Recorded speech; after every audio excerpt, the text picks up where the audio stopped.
to a child, particularly one that can't read yet, it's nearly impossible to tell the difference between something containing THC and something that doesn't. My name is Vincent Caleo, and I am the medical director for the Upstate New York Poison Center. If I compare the numbers that we had in 2019 to what we have today, we've more than quadrupled the number of calls that we've had to the Poison Center for children ages 0 to 5 for accidental or unintentional exposures to edible forms of THC.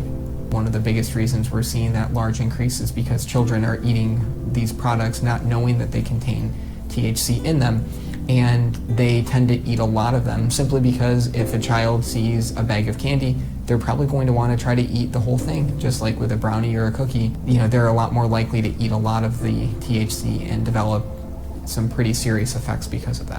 I'm Dr. Gina Patel. I'm a pediatrician. There are actually cases of young infants and children getting hospitalized or getting very acutely ill from inhalation of marijuana smoke, but the majority of hospitalizations occur after accidental ingestion of an edible. And like I said, a lot of times, the foods that are THC containing are very appealing, especially to someone who's so young.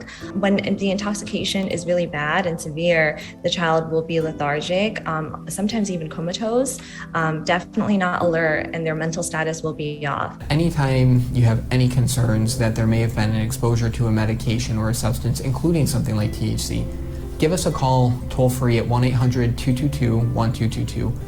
We're fast, free, and confidential and help provide you with the best advice on how to safely take care of your child. We're not going to have any judgment with the phone call. Our number one priority is just helping to keep your child safe. I always recommend people treat edible products just like they would treat any dangerous medications. Keeping them up and out of sight and out of reach of children can be a great way to help decrease the likelihood of the child getting into it. An ounce of prevention can be worth a pound of cure, so keeping those medicines out of sight, out of reach, and high up and far away are a few simple measures that you can take. And in addition to that, one thing that we recommend is keeping your edible products, along with really any medications at home, in a medication lockbox. This can be a great way to help prevent a child from getting into a medicine, even if they've climbed up on a counter